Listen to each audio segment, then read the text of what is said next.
Hello, Doc. Nakamute po kayo. Paki-unmute, please. Ayun. Ayan. So, good morning, good morning. Thank you, thank you. Sa lahat po ng nandito ngayon, magandang umaga po sa inyo. Special mention po sa mga first-timers natin. Welcome po sa inyong lahat. Thank you for being with us. So, good morning. Ang pag-uusapan po natin ngayon is a very important part po ng ating katawan, ang ating mga buto. Okay, next slide.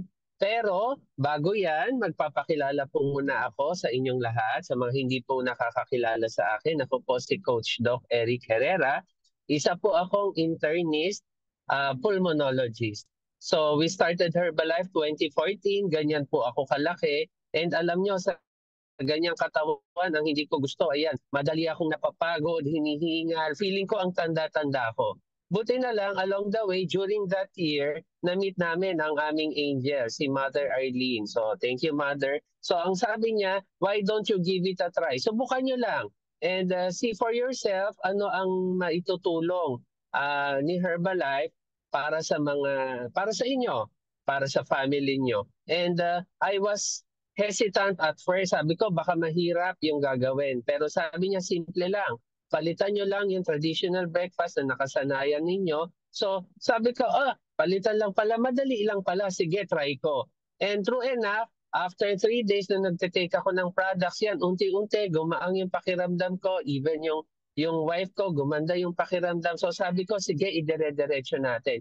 And buti na lang, sinubukan ko dahil nung gumanda yung pakiramdam namin, so naging consistent kami, I lost a total of 22 pounds at 4 inches po sa aking waistline. And buti na lang nagkaroon tayo ng ganitong community dahil ang learnings natin dire-diretso. Who would have thought na magiging part kami nitong family na ito na full of positive people. Kaya kayo na nandito sa VNC, parate stay tuned po tayo. Okay, sige, next slide. So pag sinabi po natin buto, ano nga bang function? Bakit nga ba kailangan may buto po tayo? Okay, yung buto po natin, siya po ang sumusuporta sa katawan natin. Bakit maganda yung tindig natin? Bakit maayos yung pagkakatayo natin or yung pagkakaupo natin firm? So isa po sa ang buto yon sa dahilan kung bakit ganon. Ano pa? Siya po ang protection, no? Siya po yung parang dingding ng ating mga organs. Siya po ang dahilan kung bakit gumagalaw tayo kasi ito po ang kinakabitan ng ating mga muscles para tayo makagalaw. Siya rin po ay nagsisilbing imbakan ng mga minerals at mga fat deposits na kailangan po natin at nakakatulong po siya sa blood cell formation, yung sa concern po sa ating dugo. Okay? So marami po siyang function. Sige, next slide po tayo. At dahil dyan, ilan nga ba ang meron tayo? Alam niyo ba, kung hindi niyo po naitatanong, kung tayo ay mga bata pa, mga babies yan, mga early childhood yan, meron po diyang mga 300 na buto. Pero habang tumatanda po tayo, yung iba po dyan nagdidikit-dikit na, kaya ang mga adult na kagaya natin, mga 206 na lang po kasi nag-join na po, naging isa na po yung dating dalawa, nag-join po sila, naging isa. So approximately tayo na mga nandito, meron tayong mga 206 na buto sa katawan. So di ba napakadami? Sige, next slide. So dahil dyan, napakarami nating buto, ano? So ano ba ang nangyayari sa ating buto throughout our lifetime? So throughout our lifetime, active po ang ating buto. Hindi natin nararamdaman, pero siya po ay napaka-active. So, sa atin pong mga early adulthood, no, ang nangyayari po, so yung formation po ng ating buto at saka yung pagkasira, kasi nagkakaroon po siya ng natural na nasisira po siya, yung tinatawag po na bone resorption.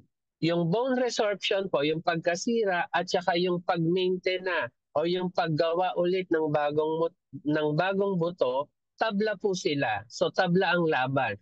Kung gaano karami nasisira, ganun din kadami yung nabubuo. However, as we age, habang nagkakaedad po tayo, especially when we reach yung mga senior years natin, mas madalas na po yung pagkasira kesa doon sa pagkukumpuni. So kumbaga, hindi na po nakakahabol or nahihirapan na humabol yung katawan natin mula doon sa pagkasira, hindi siya nakaka-adapt para sa pagkumpuni. So ano ang nagiging resulta nito, especially sa mga old age people po natin? So dito po nagiging brittle yung buto nila, and this can lead to, kung may mga history ng fall or na nabunggo sila, nahulog, ayan, nagkakaroon po sila ng fracture.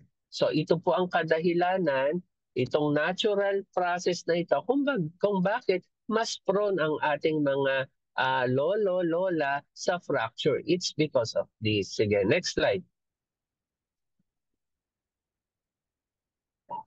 Okay, so dito, ano po ba ang nakita nila dito? So ito po ang natural history, no, na activity po ng ating mga buto. So kung makikita nyo, when we reach 20 to 40 years old, so ano yung nagiging peak, ano yung mga may say, no, sa formation or sa pagkasira din ng ating buto. So mas nagpipik po siya, mas maganda po yung kanyang formation kung kumakain tayo ng masustansya, kung nag-engage tayo into physical activity. So nakikita nyo po yung green line, yun po yung epekto ng pagkain ng healthy at pagiging engaged sa activity. However, pag pinili po natin yung nasa pula na linya, so may parte rin ng genetics, however, ang lifestyle natin kakaiba, hindi tayo kumakain ng healthy, hindi tayo nag-engage into much physical activity. So yung formation po ng ating buto, kumpara doon sa same age po, let's say yun po, 20 years old, kumpara doon sa mas nag-engage or doon sa mga healthier ang lifestyle, so mas mababa po yung bone mass nila kumpara doon sa living a healthy life. So kung papansinin niyo po, may epekto po ang diet, may epekto po ang lifestyle sa formation at pagkasira ng ating mga buto. Okay? Sige, next slide. So, paano natin mape-prevent? Ano bang magagawa natin, no? As an ordinary individual, may magagawa po tayo, no? So, unang-una, we have to have enough calcium po sa katawan, meron tayong enough vitamin D, at i-engage natin ang ating katawan sa mga weight-bearing activities as much as possible to prevent, no, yung mabilis na bone loss ng ating katawan. Sige, next slide. So, pagdating po sa calcium at sa vitamin D, so alam nyo ba, dynamic duo sila. Kumbaga, magka-partner po sila. Bakit? Ang calcium, ito po ang mineral na kailangan ng ating katawan para mag-build up siya at ma-maintain niya na malakas ang ating mga buto. However, ang vitamin D naman po, ito ang kailangan ng ating katawan para mas effective o mas epektibo ang pag-absorb ng calcium na tinake natin. Okay? So kumbaga, si calcium sasakay sa jeep. Ang jeep po, yun yung vitamin D. Yun ang kanyang vehicle para mas ma-absorb siya or makarating siya doon sa pupuntahan niyang destination. Okay? Next slide. Kaya napakahalaga ng tandem nilang dalawa. So nabanggit ko po kanina, ano yung mga weight-bearing exercises na kailangan po natin? So number 1, pwede po tayo, kung bata-bata pa, kayang tumakbo, running, no, weightlifting, and walking. So habang ini-strengthen po natin ang ating mga buto, mas nai-stimulate po yung ating buto to form new bones, no? And nabanggit ko po pala kanina, doon sa doon sa vitamin D, tinatawag po siya sunlight vitamin kasi nakukuha natin siya. 10 minutes of exposure po sa araw, nakakakuha tayo, ang sabi nila, mga 10 micrograms ng vitamin D per per day, no? So yun po. Okay, ano pa ang weight-bearing exercise? So halimbawa naman, hindi kaya na ng ating edad.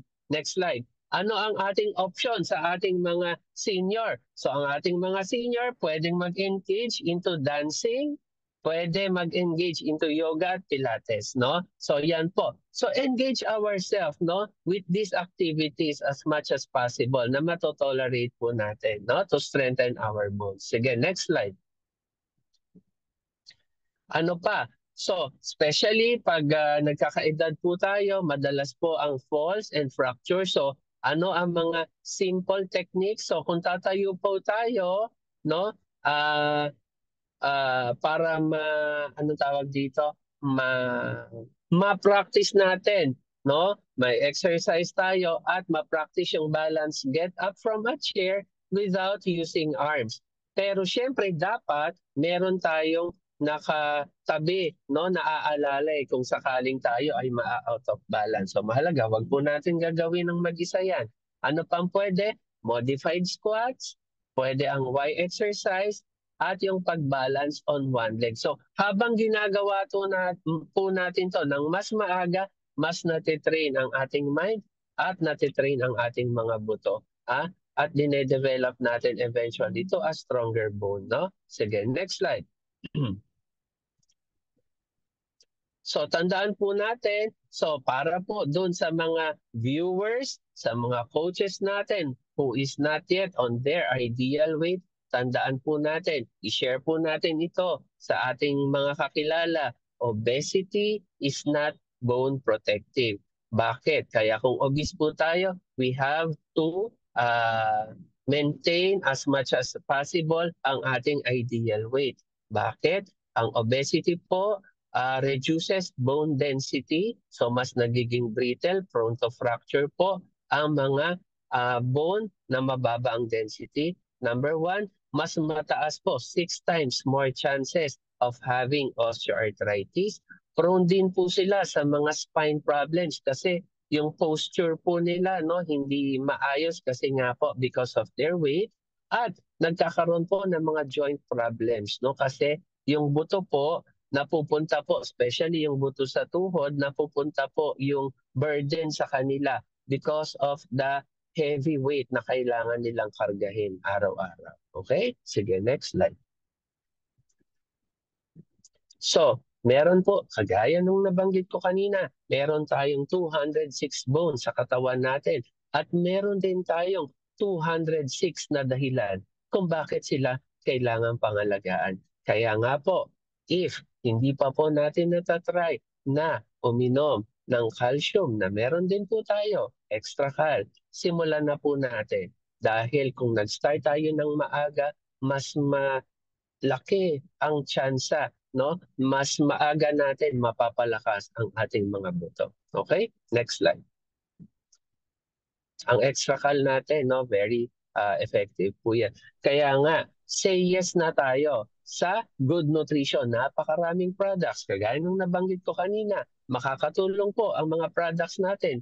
Those of us na hindi pa po nasa ideal weight, makakatulong po ito to achieve our ideal weight at yung calcium. Kaya say yes to good nutrition, awarded din po tayo as super brands in the Philippines. Ibig sabihin, ginagampanan ni Herbalife ang kanyang mission to provide good nutrition, no, sa ating mga drinkers, no? Kaya nga po, tandaan din natin, wag natin gamitin ang ating mga products na panggamot, pag-diagnose sa kahit anong sakit. Sige, next slide. And saan pa nga ba? Paulit-ulit nyo pong naririnig na sinasabi ng mga coaches natin at uulitin ko po ulit. Say yes na po tayo. Number one, no, in the world when it comes to meal replacement, protein supplements combined, and weight management and well-being. Kaya wala na pong duda. Let's say yes to a healthier you. So, thank you po for being with us and see you again next time. Hope marami po kayong natutunan. Back to you po sa iyo, Coach. Ayun.